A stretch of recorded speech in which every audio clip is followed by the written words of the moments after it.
mereka semua kekuatan iman, imun dan ekonomi yang berkah, dan semoga Allah anugerahi kita dan mereka semua kekuatan kesabaran yang berlipat-lipat, rasa syukur yang luar biasa kepada Allah Subhanahu wa taala, sehingga Allah ampuni kita semua, Allah maafkan kita semua, Allah berkahi kita semua, dan Allah ridhoi kita semua. Amin Allahumma amin insyaallah.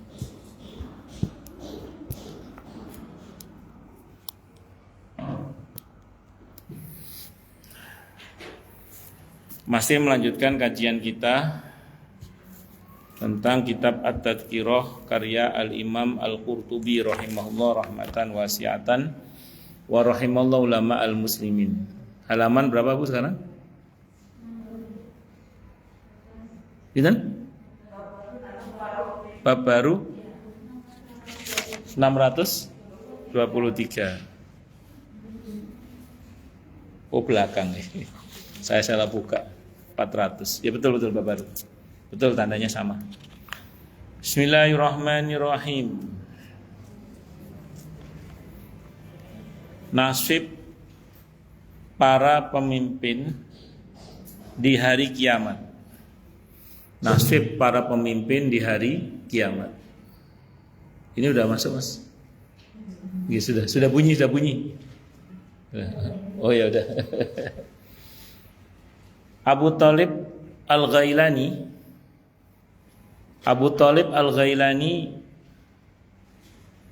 meriwayatkan dari Abu Bakar Asy-Syafi'i rahimahullah, dari Muhammad ibn Ghalib, dari Umayyah ibn Bustam, dari Rauh ibn Al-Qasim, dari Ibnu Ajlan, dari ayahnya, dari Abu Hurairah radhiyallahu anhu.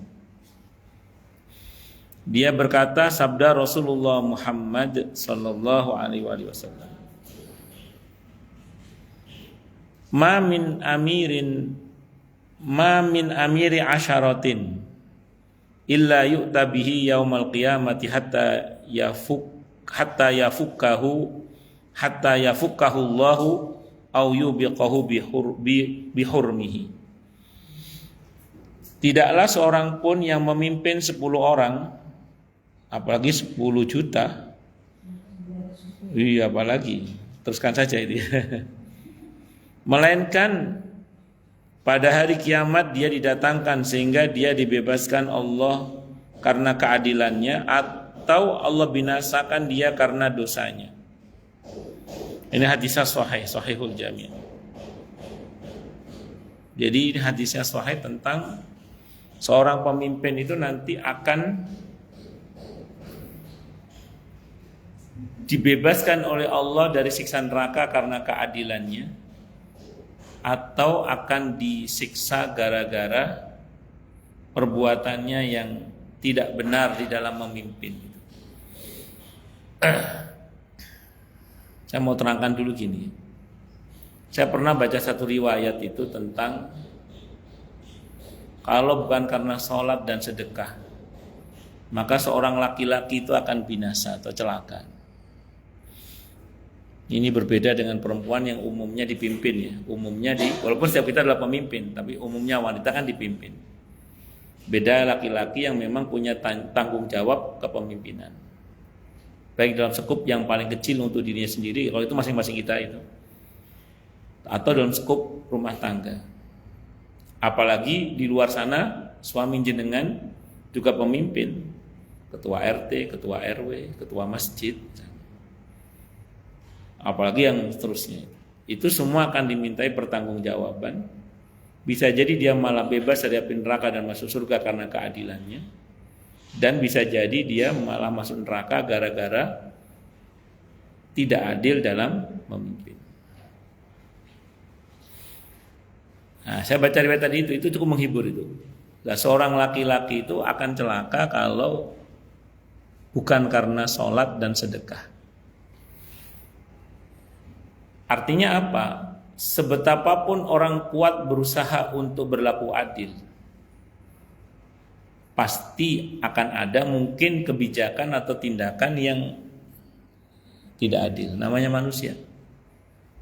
Jangankan adil dalam arti memimpin satu negara, satu wilayah yang orang banyak, dalam konteks seorang suami yang berpoligami saja, di surah An-Nisa ayat 129 Allah menegaskan bahwa sekelas Nabi Muhammad sallallahu alaihi wasallam saja tidak akan bisa berlaku adil sebetapapun Nabi berusaha untuk berlaku adil.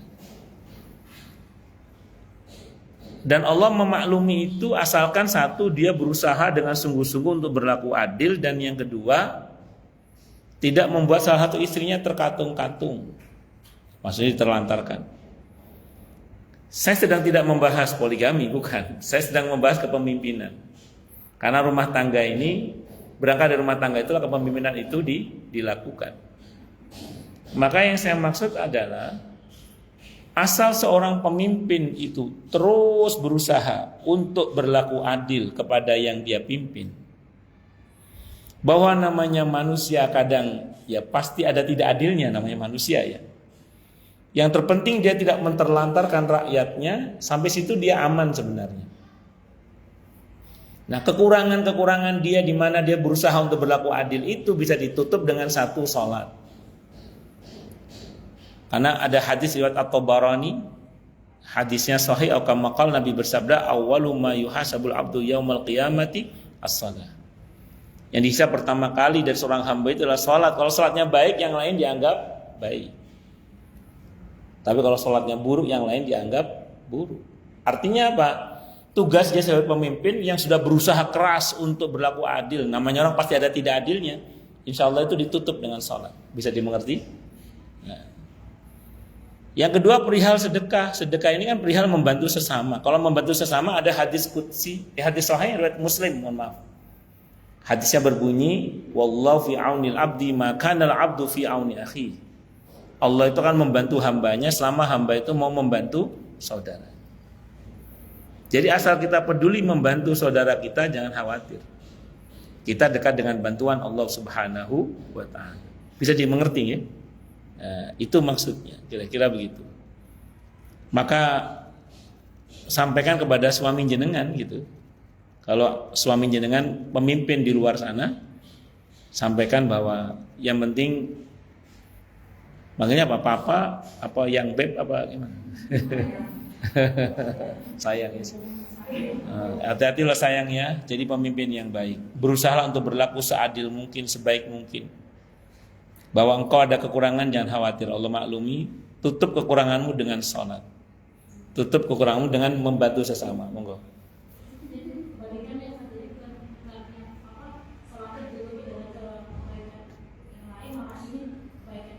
Ditutupi dengan sholat itu. Tapi dengan catatan tadi An-Nisa 129 ya. Sebetapapun kamu berusaha untuk berlaku adil. Kata Allah tidak bisa dia itu ya. Tidak bisa. Tidak bisa. Padahal itu sekelas Nabi Muhammad sallallahu alaihi wasallam.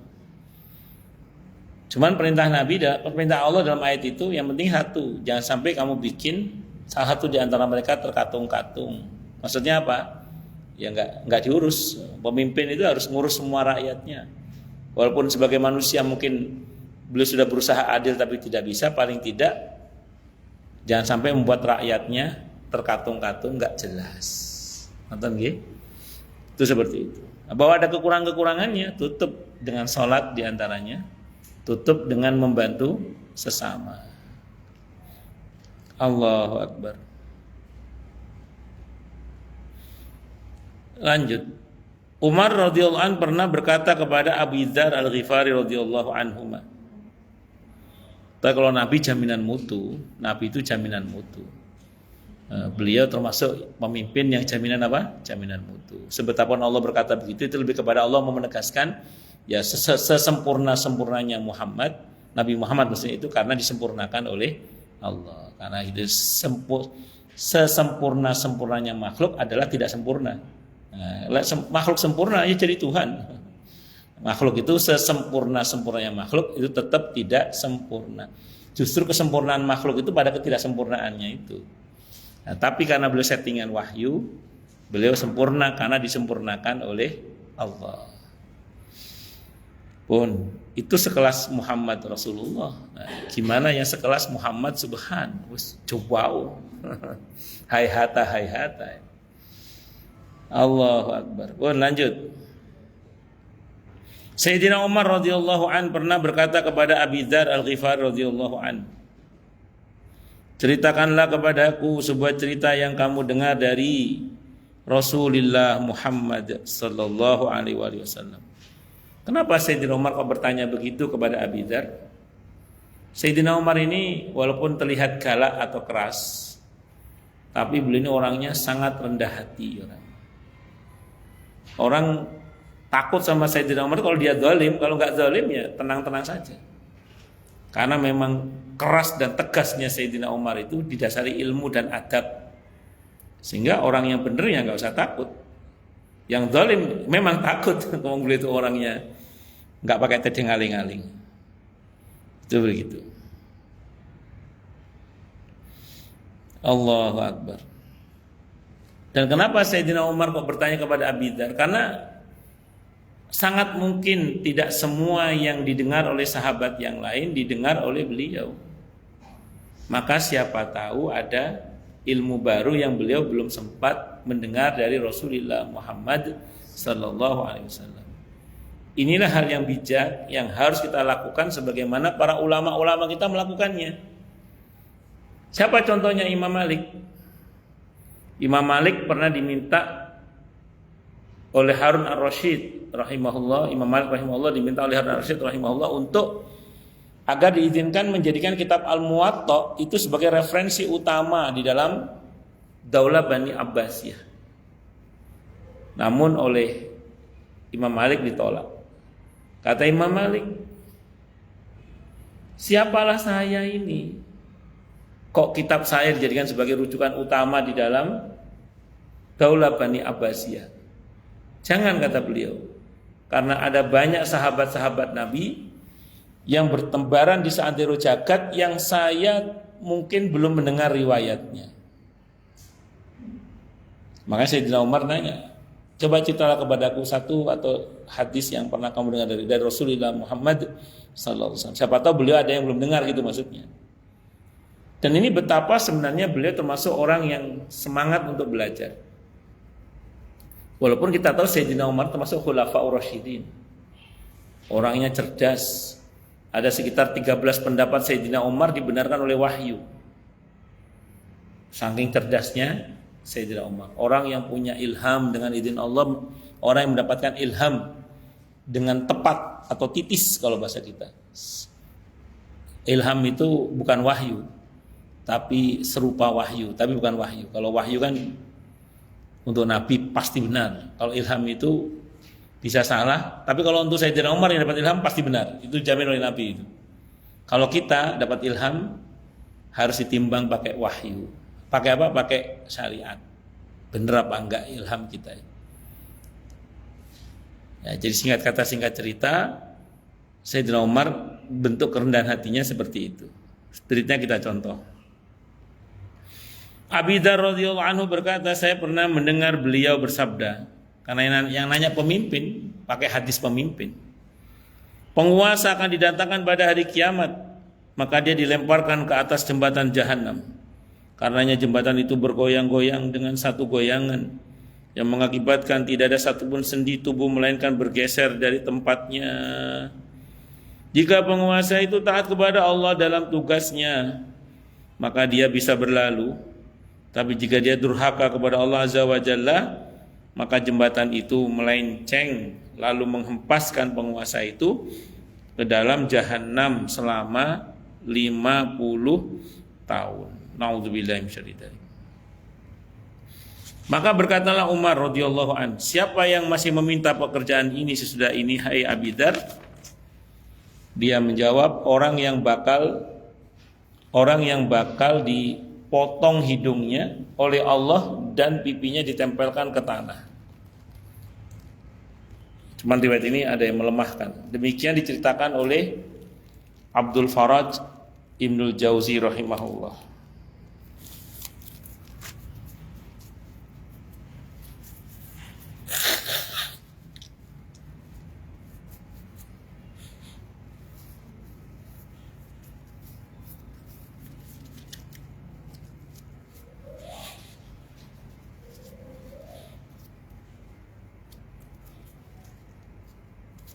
Tapi terlepas bahwa apakah hadisnya sahih atau tidak sahih, saya mau terangkan begini.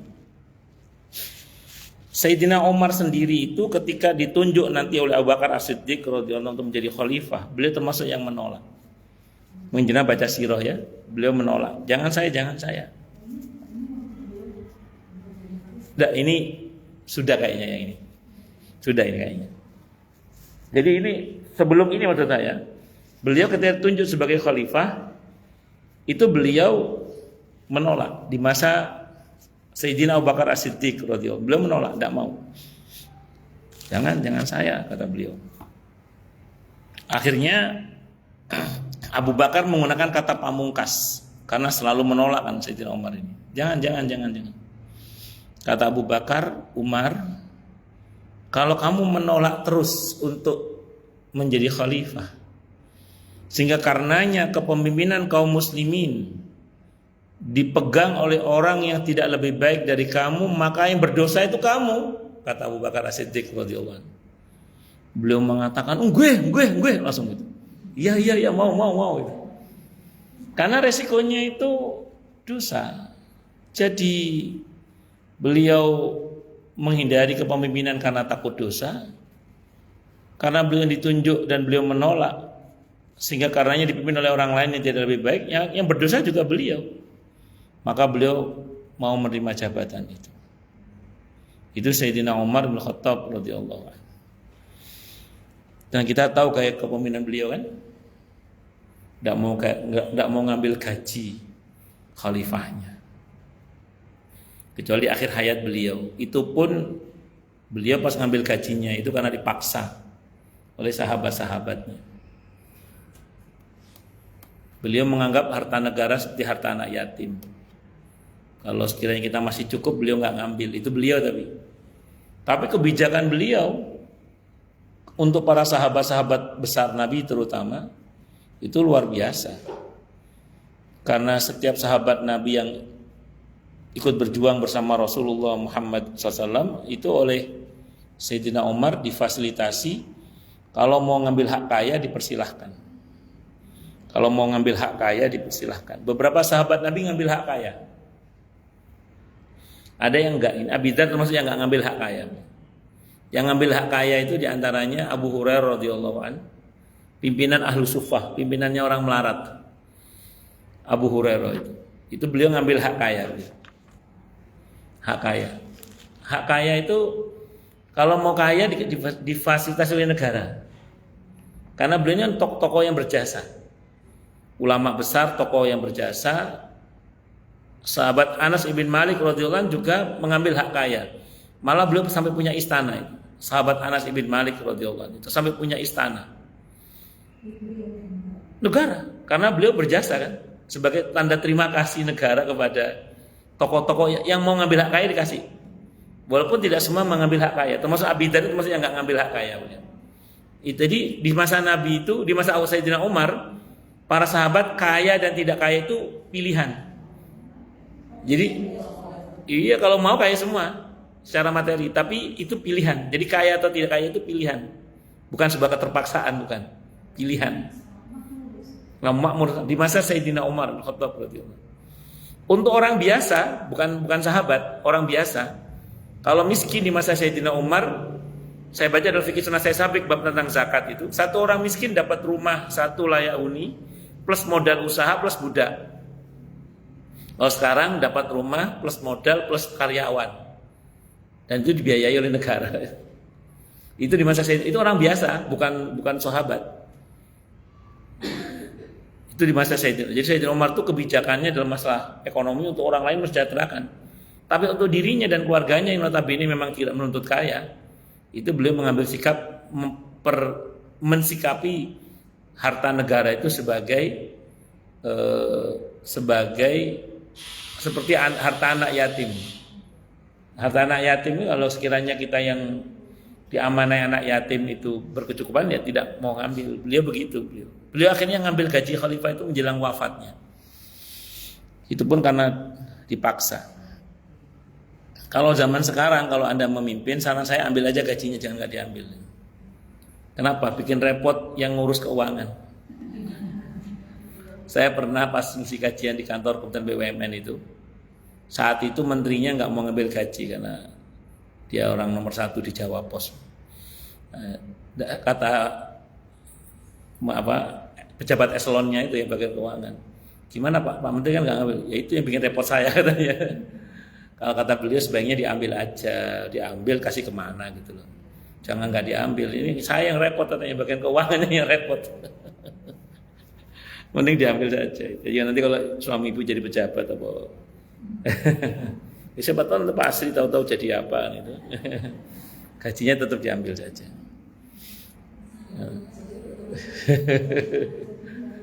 Kalau zaman dulu mungkin nggak terlalu repot, zaman Sayyidina Umar. Oh lanjut ya, lanjut. Nah ini saya pernah praktekkan statement Abu Bakar ini kepada salah satu jamaah saya yang saat itu beliau memimpin masjid. Jadi gini, ada sebuah masjid kitanya. Jadi bukan di sini ya, bukan di Kemang 2, bukan. Di mana lah kita itu, tempat lain pokoknya. Masjid itu sebelumnya dipimpin oleh pemimpin masjid yang sudah lama nggak jadi-jadi masjid itu. Malah punya hutang sampai 500 juta. Saat itu beberapa tahun yang lalu. Akhirnya jamaah saya ini yang memimpin. Yang pertama Israel sudah selesai masa jabatannya, dipimpin oleh jamaah saya ini. Dengan izin Allah wa masya Allah, masjid selesai, utang lunas dalam kepemimpinan beliau. Tapi biasalah, kullu dzi ni'matin mahsud. Setiap orang yang punya nikmat pasti didengki, itu biasa ya.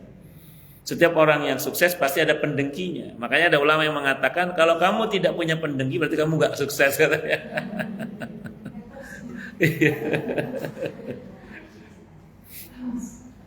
Lanjut ya. Singkat kata singkat cerita, jadi pas beliau masa jabatannya habis, yang sudah terbukti masya Allah dengan di bawah kepemimpinan beliau itu utang masjid lunas, masjidnya selesai itu dan makmur masya Allah.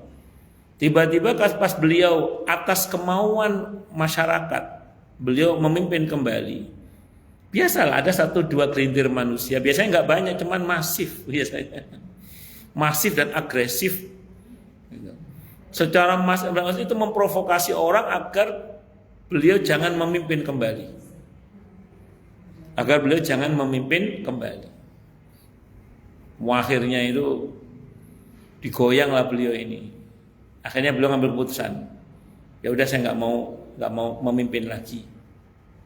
Saya bilang sama beliau, Pak, kalau Bapak tidak mau memimpin kembali masjid ini, padahal masyarakat menghendaki Bapak memimpin kembali, karena Bapak terprovokasi oleh ya haters itu, ya gara-gara itu Bapak mundur, sehingga karenanya saya bilang masjid ini dipimpin oleh orang yang tidak lebih baik daripada Bapak, maka yang berdosa Bapak, saya bilang gitu. Tapi rupanya goyangan fitnah itu terlalu masif sekali. Jadi ada daerah-daerah tertentu itu yang memang cangkem eleknya itu banyak sekali. Ya, ngerti cangkem elek ya? Oh, mulut jeleknya itu banyak sekali. Beliau nggak kuat juga, akhirnya beliau mundur, nggak mau jadi ketua. Akhirnya benar dipimpin oleh pemimpin yang tidak lebih kuat dan lebih baik dari beliau, bertahan cuma berapa bulan, mundur juga pemimpinnya ini. Rupanya masjid ini banyak ada pendengkinya gitu, nggak banyak, cuma 1. Pernah ada 1 acara itu gagal diadakan oleh masjid itu gara-gara ada yang nggak setuju. Saya tanya, jamaah setuju, yang nggak setuju cuma 2 orang. Loh, 2 orang bisa menggagalkan acara di masjid, itu kan aneh itu. Bukan di sini loh ya, tempat lain. Itu kan aneh. Kecuali kalau jamaah nggak setuju. Jamaah setuju, hanya 2 orang nggak setuju bisa nggak jadi itu loh. Kan aneh itu. Jadi memang harus akui ada beberapa tempat-tempat tertentu yang model orang seperti itu ada. Nggak, janjinya nggak akeh janjinya. Cuman dominan kadang. Ya tidak tahu apa dia menguasai media massa. Singkat kata singkat cerita, akhirnya apa terjadi? Bapak ini ya setengah merasa berdosa gitu ya. Karena dia merasa berdosa, akhirnya pemimpin yang kedua dia kawal sampai selesai. Karena pemimpin baru lagi dikawal lagi sama beliau, kayak merasa berdosa gitu. Jadi beliau memang tidak jadi pemimpin, tapi mengawal pemimpin-pemimpin yang ini supaya bisa memimpin dengan baik. Alhamdulillah sekarang pemimpin sudah dikawal. merasa berdosa. Karena itu tadi saya bilang, kalau gara-gara bapak mundur, sehingga karenanya dipimpin oleh orang lain yang tidak lebih daripada bapak, maka bapak yang berdosa. Maka nanti jenengan juga sama, kalau suami tunjuk jadi RW misalnya gitu. Banyak masyarakat yang mendaki bapak jadi RW. Dan ada kekhawatiran kalau bukan suami Anda yang tampil, khawatirnya akan ada orang yang tidak lebih baik yang akan memimpin. Maka Anda harus tampil. Kayak di RW sebelah sana itu kan ada RW-nya, saya kenal sama beliau beberapa kali jadi RW maksud saya. Beliau bilang sama saya, kalau saya nggak tampil Ustaz, takutnya ada orang-orang yang ya, sebelah itu yang memimpin hawa, dan itu sangat berpengaruh pada kebijakan di sini itu kata beliau gitu. Masa berusaha terus tampil, bukan karena ambisi, bukan, untuk khawatirnya itu tadi, khawatirnya kalau yang kubu sebelah yang memimpin itu nanti ya kegiatan kaum muslimin atau bla bla bla atau apalah gitu. Sebelah sana bukan sini, sebelah sana. Di sini saya nggak tahu ini sebelah sana. Itu seperti itu. Oh, lanjut bisa dipahami ya. Nah, tapi tetap harus mengukur kafaah juga. Kalau kita merasa kayaknya saya juga nggak akan bisa memimpin dengan baik juga sih. Nah, ya kalau terus tahu diri juga kalau itu. Kalau ini kan punya kemampuan memimpin dan ditunjuk, cuman tidak mau. Kata Abu Bakar, kalau kamu terus nggak mau, sehingga karenanya dipimpin negara ini oleh orang yang tidak lebih dari kamu, maka kamu yang berdosa. Gue langsung bersedia beliau itu. Pun lanjut ya. Dan para perawi terkemuka meriwayatkan dari Abu Humaid As-Sa'idi dari Nabi kita Muhammad sallallahu alaihi wasallam bahwa beliau pernah menugasi seorang dari Bani Asad bernama Ibnu Lutaibah Al-Lutaibah untuk mengurus sedekah zakat. Suatu ketika dia datang lalu berkata, ini untuk kamu sekian dan yang ini dihadiahkan orang kepadaku. Maka Nabi kita Muhammad sallallahu alaihi wasallam berdiri di atas mimbar dan setelah memuji Allah dan menyanjungnya beliau bersabda, ma balul amilina ba'asuhu fayaji'u fayaqulu hadza lakum wa hadza uhdiyali afala jalasa fi baiti abihi wa ummi fayanzuru ayuhda ilaihi amla walladhi nafsi biyadihi la ya'ti ahadun minkum bi syai'in min dzalika illa ja'a bihi yaumal qiyamah in kana ba'iran falahu rughaun wa in kana baqaratan falahu khuwarun aw syatan tay'aru. Kenapakah ada seorang petugas yang kami kirim, dalam ini amil ya, amil zakat dalam hal ini. Dulu amil zakat itu semacam tim audit. Apa namanya kalau sih namanya itu? Auditor ya namanya. Ya, ini audit keuangan, audit kekayaan itu loh. Ya, dia auditor, namanya auditor ya, di tim audit. Itu kalau akuntan beda lagi, kalau akuntan publik itu beda lagi. Kalau akuntan publik itu apa kerjaannya? Yang kerjanya kadang setahun sekali tapi uangnya banyak itu loh.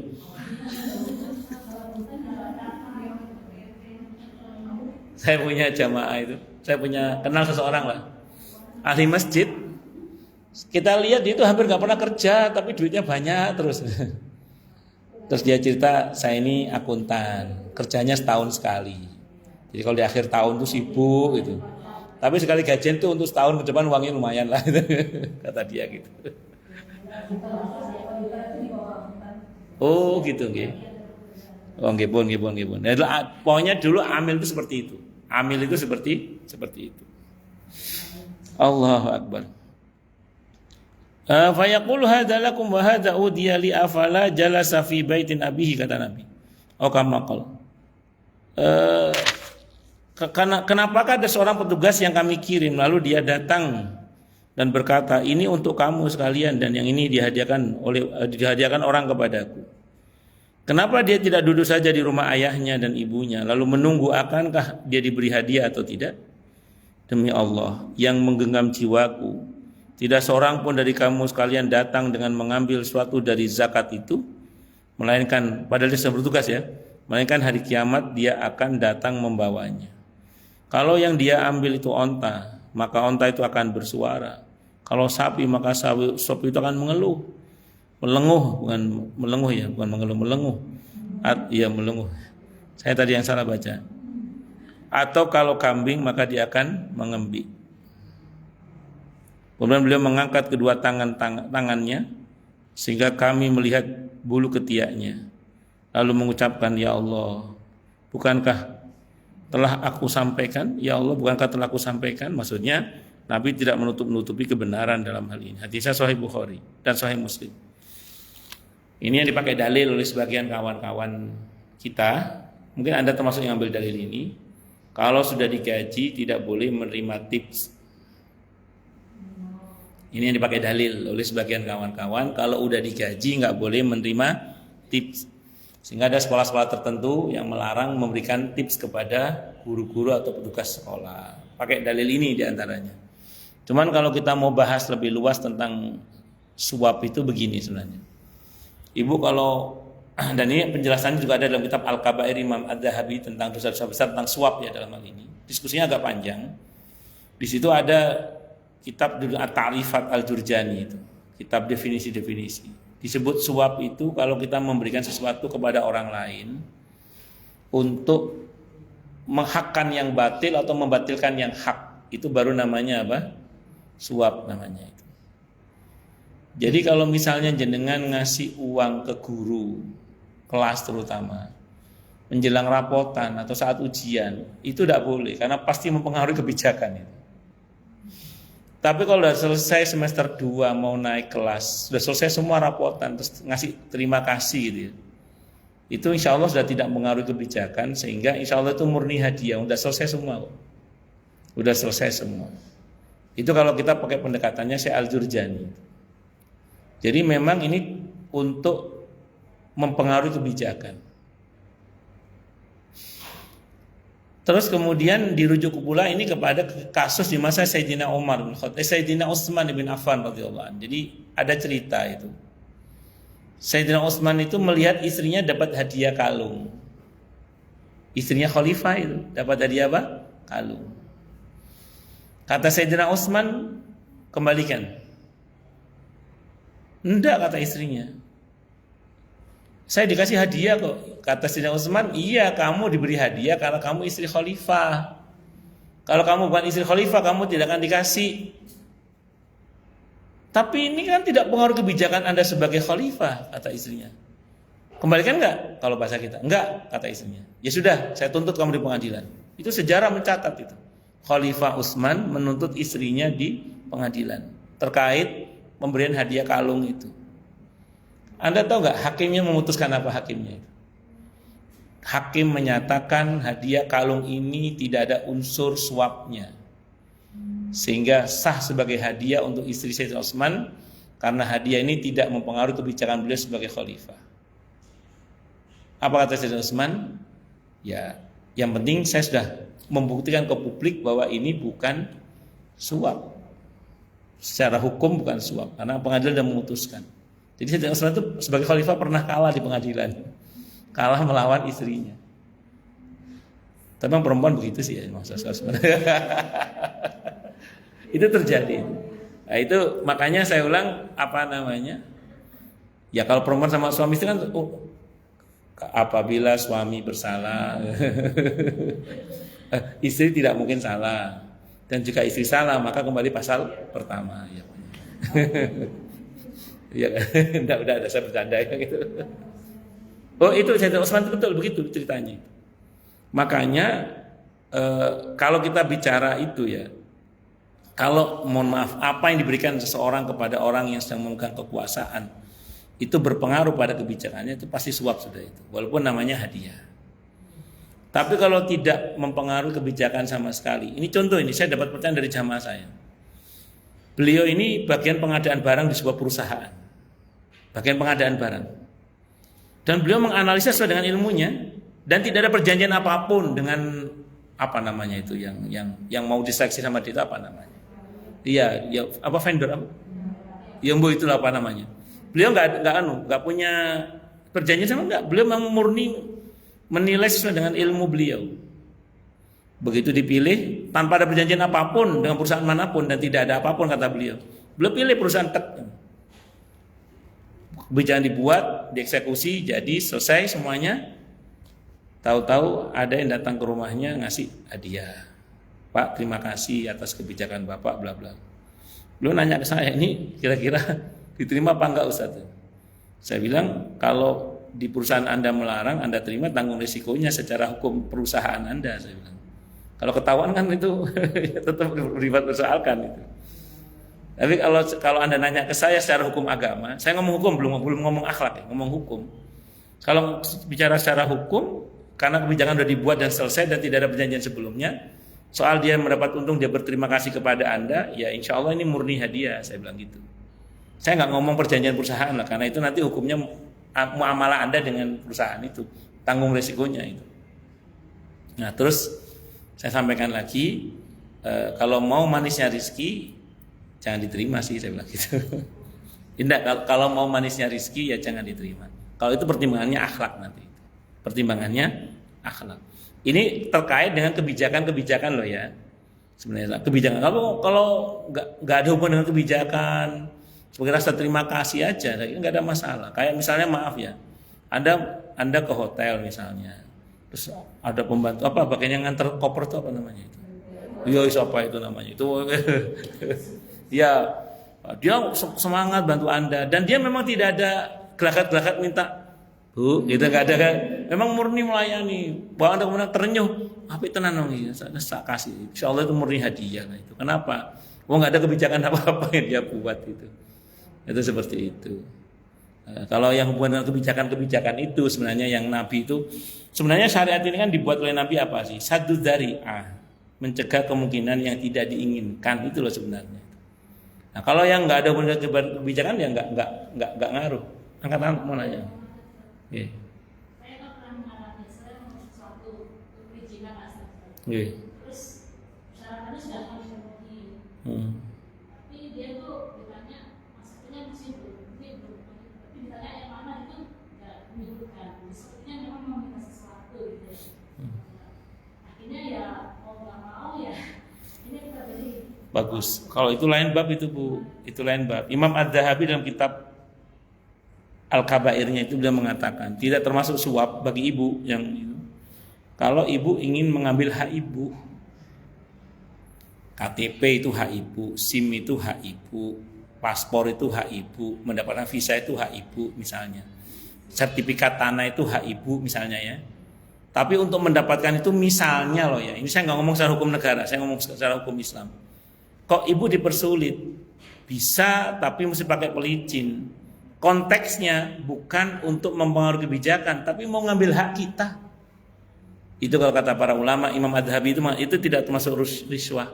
Itu halal bagi ibu, sedekah bagi ibu, maaf haram bagi dia. Haram bagi dia. Nah, bagi ibu nggak haram. Kenapa? Karena ibu mengambil hak ibu. Gitu. Nah, dalam hal ini ibu tidak berdosa. Kenapa? Nah, tapi tidak termasuk itu kalau begini Bu. Misalnya ya. Ibu datang ke aparat tertentu misalnya untuk dibantu mengurus ini. Sebenarnya ibu yang harus bergerak. Tapi karena ibu sibuk atau saya minta tolong dia yang bergerak. Itu namanya ijaro. Loh, saya kan digaji tidak untuk ini. Nah, Anda nyuruh saya ini kan ini kan di luar tugas saya. Ya kita yang nyuruh dia ya pengertian gitu maksudnya. Nah, kalaupun mau akad ijaro boleh. Misalnya membantu pengurusan walaupun calo itu tidak boleh sebenarnya itu. Tapi fakta sebagian orang kan tidak bisa bergerak sendiri toh. Tapi akhirnya kita minta tolong orang untuk ngurus surat ini itu macam-macam.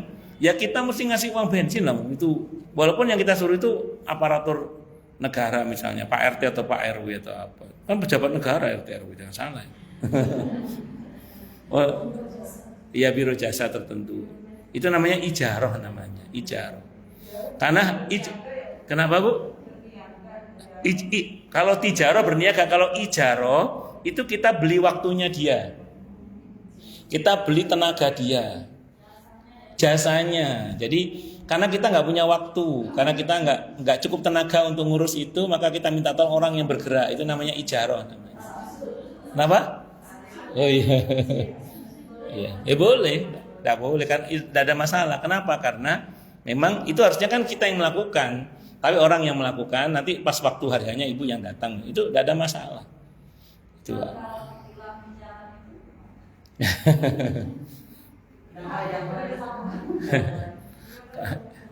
Saya kalau ya ini lagi online gak enak saya ngomongnya, cuma begitulah ya.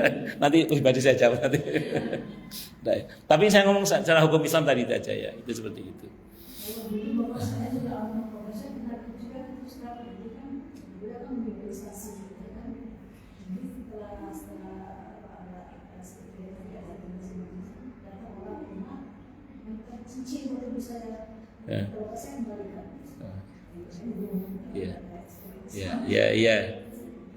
Ya, itu kalau mau manisnya rizki. Tapi apa yang terjadi pada Sayyidina Utsman itu harus ditampakkan di publik memang.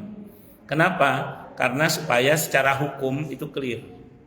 Jadi kalau berani, ya seperti Sayyidina Utsman dituntut istrinya di pengadilan, nanti berada di sana. Di bab gratifikasi nanti. Pun lanjut ya. Jadi kalau untuk konteks suami ibu, orang tua ibu, ya, itu namanya beliau lebih memilih manisnya rizki dalam hal ini. Allahu Akbar. Ngoten nggih. Pernah saya ditanya oleh jamaah saya juga itu. Peraturan di sekolah kami Ustaz dilarang memberikan hadiah kepada guru. Sementara saya itu ingin berterima kasih sama beliau.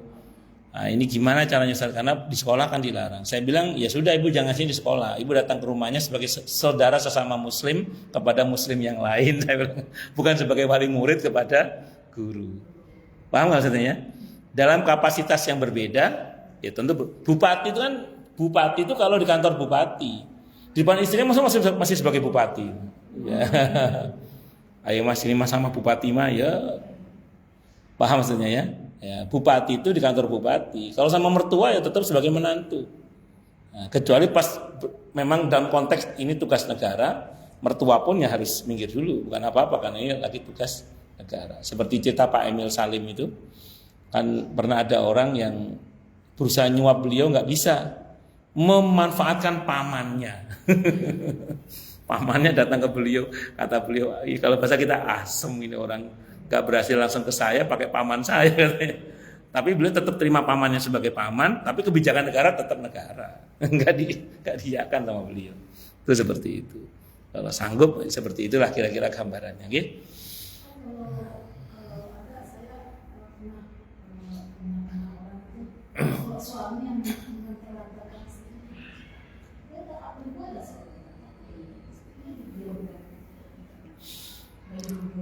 Ya, baik. Kan syarat kemuliaan dalam Islam itu harus baik hubungannya dengan Allah dan harus baik dengan sesama kan? Berarti kalau dia menterlantarkan istri, berarti dia pada sesama nggak baik, berarti dia tidak mulia, satu. Yang kedua kan takwa itu melaksanakan perintah Allah, menjauhi larangannya. Di antara perintah Allah apa? Berbuat baik kepada istri. Ini kok menterlantarkan istri, berarti melanggar perintah Allah, menerjang larangan Allah. Kan tadi An-Nisa 129. Gak boleh buat istri terkatung-katung. Kenapa? Ya walaupun luar biasa kalau dia begitu tetap tidak bertakwa. Nah, itu pakai rumus Quran aja gitu. Harusnya kalau memang dia mau seperti itulah ahli ibadah tapi dia nggak mau ngurus istri, harusnya ya pernikahan itu kan rumusnya cuma dua kan, dipertahankan dengan cara yang baik atau dilepas dengan cara yang baik. Itu rumusnya harusnya. Saya kira itu. Jadi mohon maaf ya orang seperti itu nggak baik. Apalagi Nabi bersabda kan, dalam hadis riwayat At-Tirmidzi, hadisnya sahih kan, khairukum li ahlikum wa ana khairukum li ahli. Sebaik-baik kalian yang paling baik sikapnya kepada keluarganya. Itu ada dalam syarah hadis ulama ada yang memaknai ahlun di situ maknanya adalah istri. Dan aku adalah yang paling baik sikapku kepada istriku dibandingkan dengan kalian, kata Nabi. Ngoten nggih? Ya, jadi dalam hal ini mohon maaf dia tidak baik sependek yang saya pahami. Karena kalau ingin baik ya harus baik pada Allah dan pada sesama sekaligus, tidak bisa itu sekaligus. Pernah ada orang, saya mohon maaf kalau orangnya dari sini saya nggak tahu soalnya siapa yang dikonsultasi ke saya. Saya mohon maaf karena saya kan orangnya nggak kepo, jadi kalau ada orang nanya saya nggak pernah nanya siapa gitu ya. Kecuali dia menyebutkan nama, dia nggak menyebutkan nama. Dan mohon maaf saya nggak tahu ya, mohon maaf atau jangan ada di sini atau ada di mana saya nggak tahu. Saya cerita aja ya, dikonsultasikan ke saya. Dan saya ulang, saya nggak tahu orangnya loh ya, saya nggak tahu orangnya. Dan saya tidak tahu namanya juga. Jadi beliau ini saat dikonsultasikan ke saya itu sudah menikah 10 tahun ceritanya, 10 tahun. Suaminya ini kalau ngitung duit depan dia itu ratusan juta, bukan puluhan juta, ratusan depan dia. Uang itu dihitung depan istrinya ratusan juta. Kebutuhan istri di rumah dicukupi, di rumah dicukupi. Pokoknya kulkas penuh, lemari pakaian pokoknya tercukupi semua. Yang belanja istri, yang belanja suami. Yang belanja suami. Istrinya sepeser pun tidak dipegangi uang. Sama sekali. Sama sekali. Padahal kalau ngitung uang depan istrinya ratusan juta. Tapi semua dicukupi oleh suami, semua dicukupi. 10 tahun dia bertahan, tidak kuat juga. Perempuan nggak dipegangi uang kan mana tahan. Mending kalau kecuali suaminya nggak pegang uang, ngitung uang depan istrinya ratusan juta, 100.000 saja nggak dikasih katanya. Tapi kebutuhan dicukupi memang. Istri mau apa, suami yang belanja. Tapi 10 tahun nggak pegang uang, Bu. Uang maunya checklist si Shopee Pay itu kan. Iya, 10 tahun itu. Terus dia nanya ke saya, Ustadz, boleh nggak kalau gugat cerai suami? Karena dia udah mulai nggak tahan. Karena seperti itu, gugat cerai suami dalam kasus seperti ini. Saya bilang begini, nafkah itu kan ma'ruf. Ma'ruf itu kebaikan yang terkait dengan ruang dan waktu. Jadi suami istri harusnya bicara, maunya gimana gitu. Karena bagaimanapun juga di dalam harta suami itu ada hak istri yang menjadi hak penuh istri. Kalau gitu kan berarti kan istri belum diberi hak. Kecuali istri ridho, tidak ada masalah. Ini kan ceritanya, aku mau dong pegang uang juga yang aku mau belanja, yang aku mau. Makanya saya sering bilang ke beberapa para suami itu pas nanya ke saya, itu saya bilang, kalau Anda mengkapling uang ini untuk sekolah anak, ini untuk rumah, ini untuk listrik, ini untuk, itu masih belum menyentuh nafkah yang sesungguhnya, saya bilang. Nafkah sesungguhnya itu ketika Anda ngasih uang ke istri Anda dan itu kuasa penuh pada istri Anda. Bagian yang itu nafkah yang sesungguhnya itu. Yang itu nafkah juga tapi belum menyentuh nafkah yang sesungguhnya. Jadi tetap harus ada bagian uang yang Pak Kasri kasih ke Bu Ici itu yang kuasa penuh, kira-kira gitu, Bu. Bisa dimengerti maksudnya ya? Yang Pak Joko kasih ke Bu Eka yang kuasa penuh misalnya gitu. Harus ada bagian itu gitu. Bahwa kemudian ada bagian tetap untuk sekolah anak itu ya. Makanya saya bilang ke beberapa para suami itu bagian untuk istri yang penuh itu harus tetap ada. Kecuali istri ridho. Terus gak popos ini gak popos. Yang penting aku dicukupi. Ya monggo silahkan. Tapi itu rupanya gak kuat. 10 tahun dia bertahan itu. Gak kuat. Saya gak tahu cerai apa enggak. Akhirnya saya gak mau kepo juga. Ya, itu seperti itu. Tapi saat itu udah 10 tahun bertahan dia gak kuat juga. Itu seperti itu. Kenapa? Iya, saya bilang kalau memang Anda merasa tidak mampu dan tidak sepakat dengan cara suami terkait dengan nafkah ini, silakan sampaikan dulu aja. Saya suruh ngomong baik-baik sih, Imam. Adapun setelah itu kalau nggak ketemu titik temunya, ya silakan gugat cerai, tidak apa-apa. Andai kan dia konsultasi dengan saya 10 atau 20 tahun yang lalu, mungkin saya udah cerai gitu. Itu saya dulu itu. Kalau saya sekarang lain, saya gini, setelah saya amati, dulu saya ketika mungkin karena saya masih ABG kali ya saya dulu. Kalau orang nanya saya itu masalah rumah tangga itu sering saya, udah cerai aja. Gitu. Iya, begitu sudah kesini saya pelajari, ternyata perceraian itu tidak sederhana. Dampaknya sana sini itu ternyata ada itu. Jadi tidak sesederhana yang dilihat gitu, ternyata itu. Beberapa kasus yang saya lihat ya, naudzubillah. Akhirnya saya sering bilang sekarang itu kalau masih bisa diperbaikilah. Kalau masih bisa sabarilah gitu. Kalau masih bisa dipertahankanlah gitu. Itu yang saya sekarang gitu. Saya tetap tidak langsung bilang iya ke beliau, cuman saya ajak berpikir secara hukum. Kenapa? Karena wanita itu kan prinsipnya tidak boleh menggugat cerai suaminya kecuali karena ada alasan hukum yang benar. Nah, kalau untuk kasus yang Bu Ici tadi ceritakan itu, kalau betul-betul istri dibuat terkatung-katung dan suami tidak bertanggung jawab sama sekali ya, menurut saya dia sudah punya hak untuk khulu cerai gugat.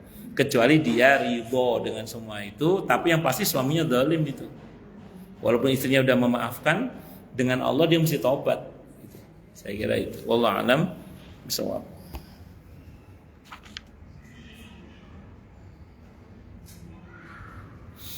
Kemudian beliau mengangkat kedua udah tadi ya. Jadi masalah risyuat tadi Ibu ya sudah saya jelaskan.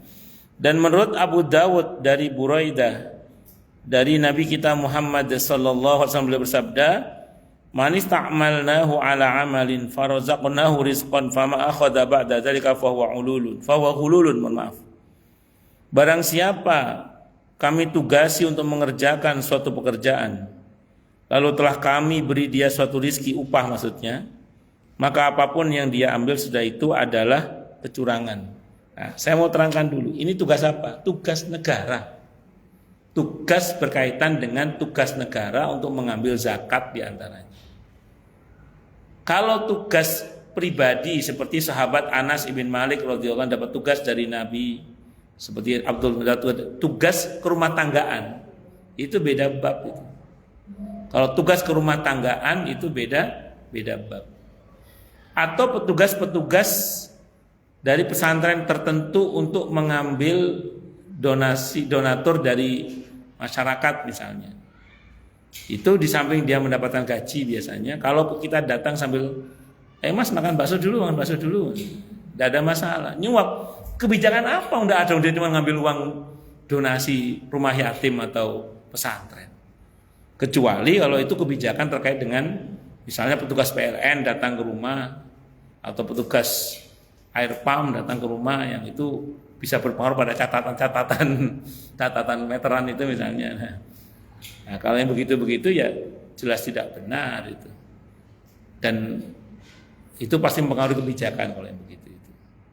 Nah, jadi ini konteksnya adalah petugas yang ditugas oleh Nabi untuk melakukan satu kebijakan atau mengeksekusi sebuah kebijakan, dan itu biasa berhubungan dengan negara. Jadi ini tidak bisa dipukul rata ya. Karena kalau dipukul biasanya enggak rata. Karena memang karena ada petugas-petugas tertentu itu yang memang digaji juga, cuman mereka bukanlah pemegang kebijakan. Dia hanya kuli biasa. Dia hanya petugas biasa. Ya kayak kurir paket misalnya atau Grab. Malah kalau Grab atau Gojek itu malah mau ngasih tip berapa kan ada poin ya silakan kasih, tidak ada masalah. Karena bukan pemegang kebijakan itu loh, bukan pemegang kebijakan. Jadi riswah ini boleh dikata erat hubungannya dengan pemegang kebijakan. Jadi tidak termasuk menyuap. Kalau suami ngasih transferan ke istri dalam rangka supaya istri nggak ngomel, itu bukan suap, itu sebuah kebaikan gitu. Paham maksudnya ya? Ya. Suami mau pulang, aduh indikasi diomeli ini, belum ngomel, mah sudah transfer mah. Nyuap bukan, itu ngerayu namanya. Paham ya? Nah, jadi ini saya ulang, ini murni hubungannya dengan kebijakan atau pekerjaan-pekerjaan bergaji yang memang mengandung unsur kebijakan-kebijakan yang bisa berubah karena pemberian itu baru namanya suap. Kenapa? Iya betul. Makanya kalau Anda ngasih merbot, jangan ngasih merbot, udah digaji sama masjid. Salah. Tidak ada kebijakan apa-apa yang dibuat oleh merbot kok. Kasih mereka, imam masjid kasih, guru TPQ kasih. Kenapa? Karena tidak ada kebijakan apapun yang dibuat, walaupun mereka sudah digaji. Bisa dipaham maksudnya ya? Pembantu rumah tangga, tidak ada masalah. Mereka tidak memegang kebijakan apapun terkait dengan kita kok. Dan karenanya kemudian ya mereka berhak. Nanti bisa lebih detailnya dibahas lebih luas. Memang saya akui ada beberapa kawan-kawan ustadz itu yang main pukul rata aja. Jadi kalau dipukul nggak rata. Hadis ini ada sababul wurudnya. Sababul wurud hadis ini berkaitan dengan petugas-petugas zakat. Dan dulu petugas zakat amil itu semacam auditor itu. Dan itu kewajiban saat itu. Kan saat itu kalau ada orang nggak bayar zakat, negara berhak mengeksekusi paksa. Bahkan Abu Bakar pernah memerangi satu kaum yang menolak membayar zakat. Jadi perannya sangat penting saat itu. Nah, jadi ini petugas-petugas yang Nabi tugaskan sebagai pejabat-pejabat negara atau pemegang-pemegang kebijakan publik. Bukan semuanya. Ya, saya ulang, bukan apa? Semuanya. Nah, Memang bermasalah kalau yang bersangkutan yang minta, itu bermasalah. Misalnya tadi tukang angkut koper di hotel, begitu sampai di kamar, Bu, ya, itu bermasalah. Kenapa? Karena dia udah digaji kok masih minta. Tapi kalau dia pelayanannya bagus, kita seneng, kasih, tidak apa-apa. Itu hadiah itu. Karena sama sekali tidak mempengaruhi kebijakan. Sama sekali tidak mempengaruhi kebijakan. Nah, saya kira itu ya Bu ya. Monggo silakan yang mau tanya dulu. Insya Allah nanti kita bahas telaga haud. Monggo silakan yang mau tanya, protes, marah boleh silakan. Kalau ada. Kalau nggak ada ya gitu. Jadi jelas semua atau tidak jelas semua. Kalau ada. Kalau nggak ada saya teruskan lagi.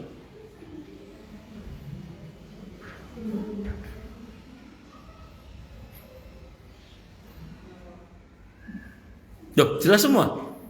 Atau tidak jelas semua ini? Kenapa? Nah, kalau nggak ada, belum setengah 12 saya teruskan lagi dulu ya.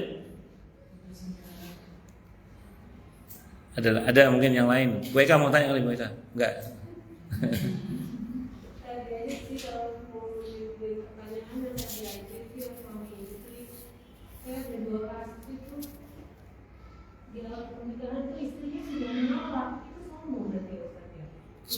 Saya sudah kaya, kamu tidak perlu nafkahi saya.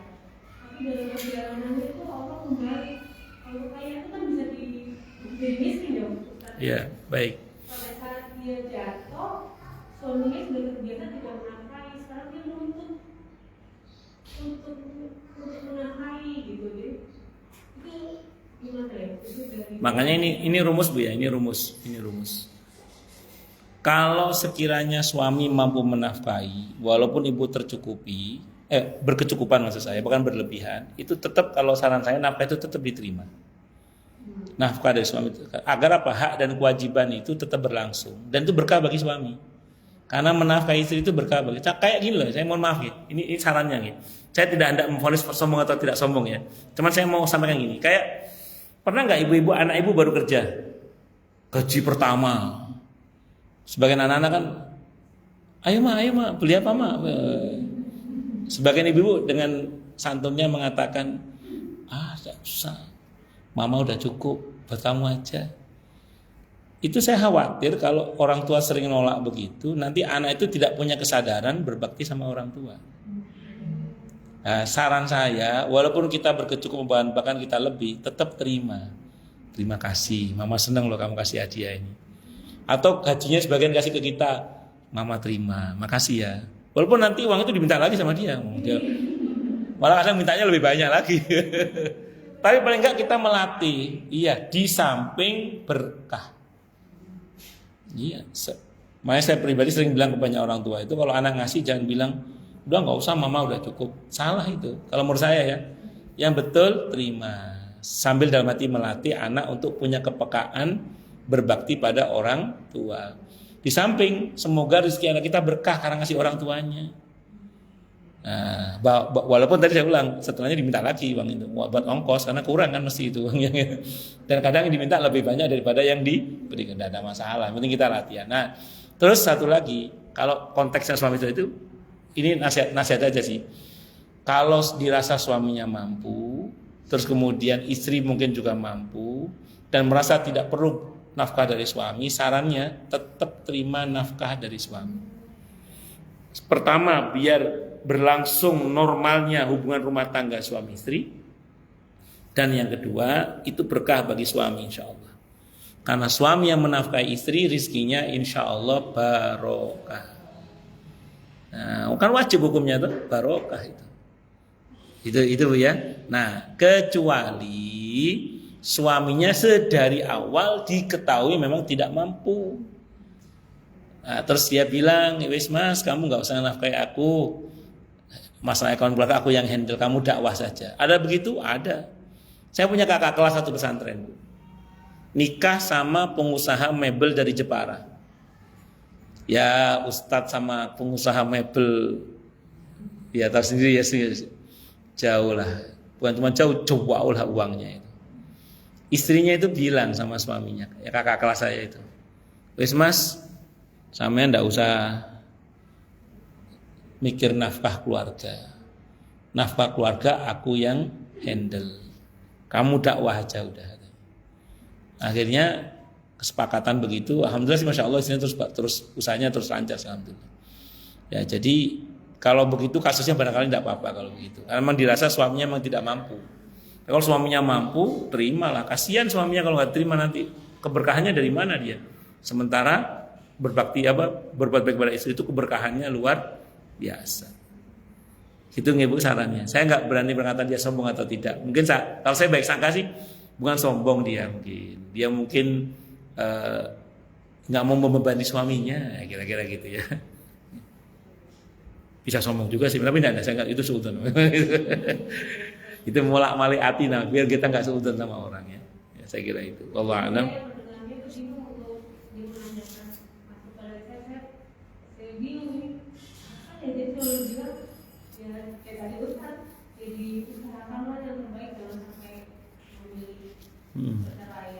Iya.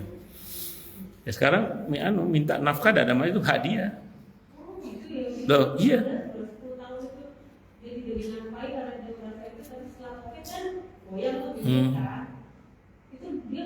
Ya boleh kan, masih hadiah, masih istrinya kan? Iya, masih istrinya, berhak menuntut. Gengsi ya. Mas, aku gengsi loh Mas ya. Cuman aku butuh Mas. Itulah itulah enaknya jadi orang yang ngomong apa adanya itu. Allahu Akbar. Ada lagi? Cukup kali ya? Kita tutup dengan hamdalah, alhamdulillahirabbil alamin. Semoga kajian kita bisa bermanfaat, mubarakah fid dini wa dunya wal akhirah untuk kita, keluarga kita dan seluruh umat Islam semuanya, dan mudah-mudahan kita semua dijadikan oleh Allah sebagai orang-orang yang sukses dunia akhirat, selamat dunia akhirat, bahagia dunia akhirat, dan dipermudah setiap urusan kita oleh Allah fid dini wa dunya wal akhirah. Semoga Allah limpahkan hidayah selalu untuk kita, semoga Allah tingkatkan selalu hidayah untuk kita, dan semoga Allah berikan hidayah untuk siapapun yang melihat kita. Subhanakallahumma bihamdika asyhadu an la ilaha illa anta astaghfiruka wa atubu ilaik. Sallallahu alaihi Muhammad wa ala alihi wa sahbihi wasallam. Saya mohon maaf. Wassalamualaikum warahmatullahi wabarakatuh.